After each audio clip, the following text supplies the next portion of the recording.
सारे भाइयों को राम राम, नमस्कार, जय श्री कृष्ण। कैसे हैं आप सभी दोस्तों? आज मुझे लगा एक और टॉपिक पे वीडियो बनानी चाहिए, जो कि बहुत बड़ी है। लोग खासकर अन्य जो समाज है, राजपूत समाज है, ब्राह्मण समाज है और समाज है, जो हमसे पूछता है कि आप ओबीसी में हो तो छत्री कहाँ से हुए। तो भाई, हम ओबीसी में आ गए मंडल कमीशन के माध्यम से। उससे पहले हम कहाँ थे, तुम ये बता दो। चलिए दोस्तों, लोग ये बोलते हैं कि आप ओबीसी में हैं। ओबीसी क्या है? पिछड़ी जाति है। पिछड़ी जातियों का कोई इतिहास नहीं है।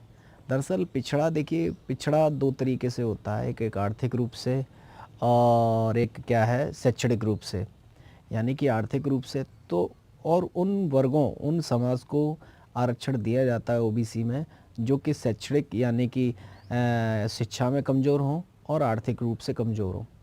तो दोस्तों, लेकिन हम ये बताना चाहेंगे, वर्ण व्यवस्था में यादवों को छत्री हैं और ओबीसी में और जो आपका संवैधानिक व्यवस्था में ओबीसी में है। तो संवैधानिक व्यवस्था में ऐसा नहीं है, कुछ जगह हम जनरल में भी हैं, ठीक है। गुजरात में हम जनरल में हैं कुछ जगह, और हरियाणा में भी जनरल में थे, लेकिन सब मंडी एकदम समान। जब कानून लागू हो गया, मंडल कमीशन जब बिल लागू हो गया, तो उसके बाद में सारे यादवों को ओबीसी से ही पहचान होती है और ओबीसी के सबसे बड़े लीडर ये होते हैं। तो भाई, अब आप ये तय करोगे ओबीसी में आते हैं वो क्षत्रिय नहीं है या ब्राह्मण नहीं है या या यादव शूद्र हैं या फिर ब्राह्मण शूद्र हैं या फिर और राजपूत शूद्र हैं। अगर पिछड़े हैं तो पिछड़े तो भाई, एक बात बताओ मुझे, बाकी और भी जातियां तो हैं, वो भी तो पिछड़ी हैं। बहुत सारे राजपूत समाज पिछड़े हैं। आप मुझे जवाब दो, क्या उनको आप राजपूत नहीं मानोगे अगर वो पिछड़े में हैं? मैं आपको ऐसी भी लिस्ट दिखा दूंगा जिसमें राजपूत समाज, ब्राह्मण समाज पिछड़े वर्ग में शामिल है, वैश्य समाज भी है। तो क्या उनको आप ब्राह्मण राजपूत नहीं मानोगे क्या? वैसे नहीं मानोगे क्या? बहुत सारे लोग, मेरे भाई, वर्ण व्यवस्था अलग है, संवैधानिक व्यवस्था अलग है, ठीक है। जैसे आज ओबीसी में बहुत सारे पिछड़े क्षत्रिय जो हैं, कुर्मी, जाट, गुज्जर, ठीक है, किरार, है ना, ठाकुर जो गुजरात में लिखते हैं, ठीक है, कारठिया राजपूत जो हैं, जायसवाल अपने आप को बोलते हैं, सैनी राजपूत अपने आप को बोलते हैं, ठीक है, चौहान हैं जो वह बहराइच पूर्वी इलाकों में रहते हैं, बहराइच उत्तर प्रदेश के पूर्वी लगाओ, ठाकुर सैन लोधी हैं, ठीक है। जैसे एमपी के शिवराज सिंह जो थे, जो शिवराज सिंह चौहान साहब हैं, वो आपके किराट समाज से थे, ओबीसी में। सैंतवार हैं, ऐसे बहुत सारे ऐसे लोग हैं जो ओबीसी में आते हैं। तो मेरे भाई, तुम मुझे ये बता दो, क्या ये छत्री नहीं है? क्या इनका कोई इतिहास नहीं है? पिछड़े में आ गए तो इनका इतिहास भी गायब कर दोगे तुम? तो भाई, डीएनए रहता है। आज किसी कारणवश, कुछ कारण ऐसे रहे होंगे, बहुत आर्थिक स्थिति इनकी कमज़ोर हो गई, इस वजह से ये लोग ओबीसी में है। इसका मतलब ये तो नहीं है ये छत्री नहीं है। ऐसी बैस में दोस्तों बहुत सारे गुप्ता लोग हैं जो बिहार में गुप्ता समाज है, जो आपका तेली समाज है, साहू समाज है, तेली समाज, साहू समाज, चौरसिया समाज है, और अन्य भी समाज हैं जो मेरे पास है, जो मैं आपको बाद में बता दूंगा। ब्राह्मण में भी बहुत सारे लोग हैं, जैसे गौड़, सारस्वत, बहुत सारे शर्मा, गिरी, जोशी, गोस्वामी, त्यागी, भूमियार, नाथ, ठीक है। ये सारे लोग आज क्या आते हैं? आज किस में आते हैं ये भाई? ये सब और भी नाम बता देता हूँ आपको: सिंदूरिया, माहुरी, सूडी, रोनियार, तायल, अग्रहरी, मित्तल, गर्ग, मोदी, पंशारी, सोनी, बोरवा, ऐसे बहुत सारे लोग हैं। आज राजपूत समाज भी ओबीसी में आना चाहता है। जयपुर में बहुत सारे, राजस्थान जयपुर में उन्होंने भी काम किया है, धरने दिए कि हम ओबीसी में, हमें भी ओबीसी के बराबर दर्जा चाहिए, हमें भी आरक्षण चाहिए।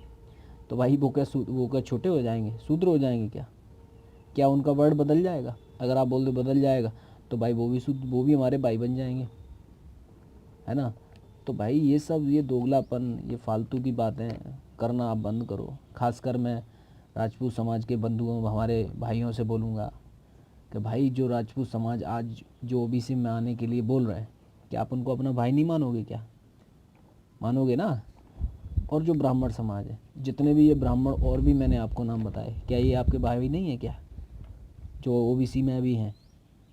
मना कर दो, आप इनका बहिष्कार कर दो, क्यों नहीं करते आप? तो भाई ऐसे ही यादव समाज जो है, यदुवंशी समाज, वो आज से नहीं है। महाराज मनु महाराज भी हमको जज नहीं कर पाए कि हम कहाँ रखें। इन्होंने भी अर्ध ब्राह्मण लिखा है, उसमें आधा वैश्य लिखा है उन्होंने, ठीक है। छत्री शब्द का तो जिक्र अनेकों बार किया है यादव समाज के लिए। तो भाई मनु महाराज से पहले भी और रामायण काल से भी पहले यदुवंशियों का जिक्र मिलता है, अवशेष मिलते हैं। सबसे पुरानी जाति है, सबसे पुरानी ये मैं बोलूँ कि आर्य जो लोग थे, आर्य की सभ्यता थी, उससे भी पहले भी दुनिया में यादव मौजूद थे, ठीक है। और सबसे पुरानी जाति यदुवंशी है, क्योंकि सबसे बड़ी, क्योंकि शस्त्र और आज कम है, इस वजह से लोग ये बोल रहे हैं कि आप ओबीसी में हो। भाई करोड़ों अरबों की आबादी थी यादवों की, कोई की सहस्त्र और परशुराम की लड़ाई में सहस्त्रबाहु अर्जुन के साथ लाखों करोड़ों यादव समाज मारा गया, ठीक है। जरासंध के साथ लड़ते हुए, जरासंध के साथ में भी लड़े हुए यादव मारे गए। महाभारत में 56 करोड़ यादव आपस में मर के लड़ गए। मूसल पर्व में शेष जो गांधारी के श्राप के कारण, ठीक है, शेष 10-15 को छोड़ के बाकी सब मारे गए। 8वीं शताब्दी में भाई गडरिया अफ़गानी गडरिया समाज आया वहाँ से, और कुछ विदेशी आक्रमणकारी आए, जिनको हम वर्तमान में कुछ राजपूत संघ में, सबको नहीं बोलूँगा, सभी नहीं है, लेकिन कुछ ऐसा मिक्स है जो कि उनमें विदेशीपन छलकता है। उनके साथ युद्ध में हज़ारों रियासतें हमने खो दी यादवों ने, और कुछ तो राजपूतों में ही विलीन हो गए, अपने आप को राजपूत ही उन्होंने घोषित कर दिया डर के मारे। लेकिन फिर भी सैकड़ों मैं बोलूँगा, सैकड़ों में रियासतें ऐसी थी जिन्होंने तलवारों के दम पे आज भी खड़ी हुई हैं, जो ना तो मुग़लों की आधीनता स्वीकार की, ना ही राजपूतों में अपने आप को विलीन किया, और आज भी गर्व से कहते हैं हम यादव हैं, हम अबीर हैं, हम अबीर या शासन वाले हैं। दोस्तों, अब मैं आपको बताऊंगा, आज भी उनके वंशज मिल जाएंगे आपको। कुछ तो मैं आपको बता देता हूँ जिन्होंने कभी हार नहीं मानी, जैसे अहीरवाल स्टेट हरियाणा का, जो यादवों की आन बान शान है, जिन्होंने कभी भी हार नहीं मानी, ना ही राजपूत समाज से, ना ही मुग़लों से। मैसूर स्टेट जो कभी गुलामी नहीं हुआ, जिसको कोई गुलामी नहीं कर सका। शिवपुर की अब मैं कुछ देवगिरी के यादवों को कोई परास्त नहीं कर सका, और अगर परास्त किया है तो धोखेबस किया होगा, कर सके होंगे। जैसे कुछ मैं रियासतें बता रहा हूँ, अब लगातार मैं आपको कुछ रियासतें बता रहा हूँ जिनके आज भी वंशज इंडिया में मौजूद हैं और नेपाल में भी मौजूद हैं। पूरे मैं आपको सब एक एक करके नाम बताता हूँ। जैसे मैसूर स्टेट है, शिवपुर की मंडलोई रियासत है, देवगिरी का यादव वंश है, असीरगढ़ का किला है बुरहानपुर में मध्य प्रदेश में, अहीरवाड़ा है, राजा रुद्रमूर्ति ने इसकी स्थापना की थी। बजरंगगढ़ का किला है जो यादवों की आन बान शान है। विराटनगर जयपुर में हमेशा यादवों का शासन रहा है, हमेशा रियासत रही है। गुरुग्राम हरियाणा में भी यादवों की साथ रह रही। विजयगढ़ अलीगढ़ के पास में सुमरा यादव नाम के यादव साहब ने, जो राजा थे, उन्होंने स्थापना की। तो कुछ छोटी भी रियासतें हैं जिनकी काफ़ी, लेकिन अगर क्षेत्रफल के हिसाब से देखा जाए तो जमींदारी में तो सबसे बड़ी रियासत जैसे उरावर रियासत थी, जो शिकोहाबाद फिरोज़ाबाद में पड़ता है। बहरौल रियासत थी, फिरोज़ाबाद में पड़ती है। रूपधनी स्टेट है जो फिर एटा में पड़ती है। जलीलपुर है रियासत यूपी की, मुरादाबाद की एक बहुत बड़ी रियासत है, ठीक है। और अगर आपको कुछ ज़्यादा जानना हो तो फिर आप मुझे कमेंट बॉक्स में बता देना, मैं आपको बता दूंगा। जैसे बमेटा गाज़ियाबाद की बड़ी रियासत थी। बदायूं स्टेट जो कि राजा बुद्ध ने बसाया था। सातवाहन सत्ता, कलचुरी वंश है, होयसल वंश है, चूड़ासम वंश है जो जूनागढ़ का, उदयराम सार है जो स्टेट था बीकानेर का, ठीक है। खानदेश नंदुरबार जो कि राजा ईश्वर सेन अहीर ने बसाया था खुद। ईश्वर सेन अहीर नासिक के राजा थे, ठीक है। नई गांव रेबाई की यादव ठाकुर राजा थे बुंदेलखंड के। मथुरा जो स्टेट था, भद्रसेन व कुलचंद्र की राजधानी रही। आला उदल बनाफर अहीर थे। जखई सिंह राजा थे, ठीक है, जिन्होंने पाड़म को अपना राजधानी बनाई बाद में। महावन मथुरा के राजा दिक्पाल थे। महावन के बाद में राणा कटेरा ने राज्य किया जो कि यादव थे। डालमऊ राजा डालनेम ने बसाया था बरेलू में। बदनपुर हमीरपुर में जो बदनपुर पड़ता है, जिसको राजा बदना सिंह ने बनाया था। अमरिया पीलीभीत को राजा अमर सिंह ने बसाया था। जौनपुर हीरचंद यादव साहब जो राजा थे, उनके शिलालेख मिलते हैं कि वो राजा थे वहाँ के। बिरावटी राजा सिद्धू सिंह थे, ठीक है। रोयला फरकाबाद में राजा सवाल सिंह थे, उनका था। गंगा जमुनी रियासत मैनपुरी के ठाकुर राजा थे। नौनेर मैनपुरी के राजा भोला सिंह थे।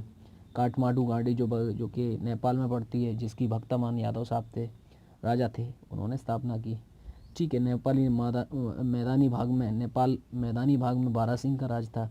मालवा मध्य प्रदेश में राजा पूरन सिंह का राज था। नरनाल मालवा में बीजा गवली का राज्य था।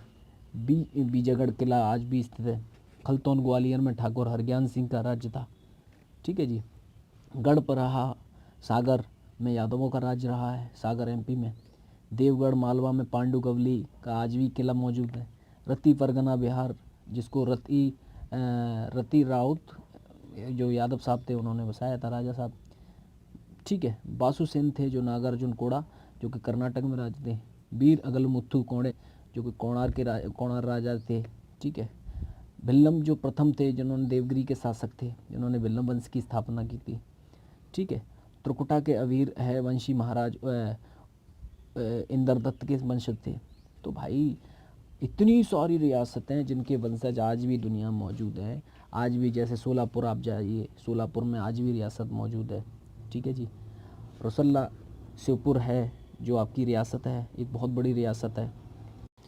और भी बहुत सारे, और मैं बहुत सारे अलग क्षेत्र के हिसाब से उनकी अलग अलग उपाधियां हैं। जैसे आप पूर्वी उत्तर प्रदेश में जाएंगे तो बहुत सारी जगह सरदार की उपाधि है। एमपी मालवा की तरफ, आपका महाराष्ट्र की तरफ जाएंगे तो गवली सदगोप की इनको उपाधि मिली हुई है। गुजरात में जाएंगे तो आयर एक सबसे बड़ी, जो सबको ही आयर कहते हैं, खैर आयर की उपाधि मिली हुई है सबसे। अहीर राणा की उपाधि मिली है, राणा की उपाधि मिली, जादव की उपाधि मिली है। महाराष्ट्र में जादव की उपाधि मिली है, जादम की। और हरियाणा में तो राव साहब की उपाधि मिली हुई। पश्चिमी उत्तर प्रदेश में यादवों को चौधरी साहब कहते हैं, ठीक है। कहीं कहीं गोपाल कहते हैं, कहीं गोप कहते हैं, कहीं गोपी कहते हैं, कहीं घोष कहते हैं, कहीं राय कहते हैं, कहीं दास कहते हैं, कहीं राणा कहते हैं, कहीं आर्य कहते हैं, कहीं चंद्र कहते हैं, कहीं राणा साहब कहते हैं, कहीं राउत कहते हैं, तो कहीं ठाकुर कहते हैं, तो कहीं यदुवंशी कहते हैं। अलग अलग जगह की अलग अलग उपाधियाँ हैं। तो भाई आप मुझे ये बताइए, इतनी सारी उपाधियाँ और आन बान शान के साथ में आज भी उन रियासतदारों, उन यदुवंशी ठाकुरों का हम एक स्वाभिमान के लिए, उनका स्वाभिमान आज भी जिंदा है। तो दोस्तों मैं यही कहूँगा कि जो भी लोग आपसे सवाल करते हैं तो एक बात उनको समझाइए, वर्ण व्यवस्था से संवैधानिक व्यवस्था का कोई लेना देना नहीं है। आज आदिवासी लोग भी जिनका बहुत अच्छा इतिहास है, वो भी अनुसूचित जाति में दर्ज हैं। और मेरे भाई आज ईसाई लोग भी हैं, मुस्लिम भी हैं, ओबीसी में आते हैं। तो उनका वर्ण कैसे निर्धारित करोगे मेरे ब्राह्मण बंधु, मेरे पूज्य ब्राह्मण बंधु और एवं मेरे प्रिय भाई राजपूत समाज, आप उनका वर्ण कैसे निर्धारित करोगे? उनका कर दो भाई, हम अपना करवा लेंगे आपसे, तो हम समझ जाएंगे भाई आप तो बहुत बड़े ज्योतिषी हो, आप तो बहुत बड़े ज्ञानी हो, आप तो डीएनए देख के, आपकी शक्ल देख के ही बता देते हो भाई। तो हमें, और दूसरी बात, मेरी एक चेतावनी भी है और मेरी एक छोटी सी सलाह, आपके छोटे यादव भाई की तरफ से। हमारी इतनी सारी, मैंने 50 से ज़्यादा रियासतें आपको गिनाई भाई, हमें मत बताइए, हमें मत समझाइए कि हम क्या हैं, हमें मत समझाइए हम क्या है। हमसे ये पूछिए कि साहब हमारे लिए क्या कर सकते हो आप। तो भाई यादवों का सबसे गौरवशाली इतिहास है।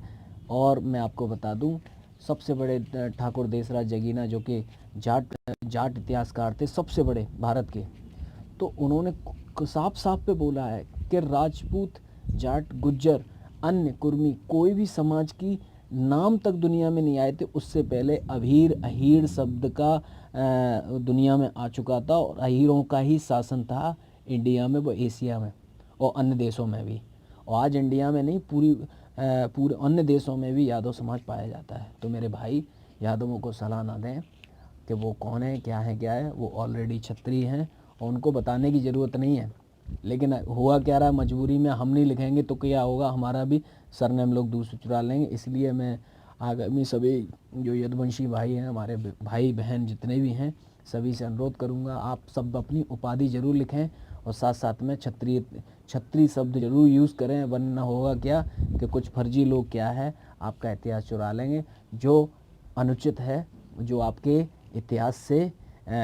इतिहास व आपके संविधान से छेड़खानी है। तो मैं सभी यदुवंशी मित्र से अनुरोध करूंगा, वीडियो को लाइक करें, कमेंट करें, शेयर करें, ज़्यादा से ज़्यादा लोगों को बताएं और यदुवंश शौर्य हिस्ट्री जो मेरा चैनल है उसको प्लीज़ सब्सक्राइब करें और भी बेहतरीन जानकारी जिससे मैं आपको दे सकूं। इसी के साथ में जय श्री कृष्ण।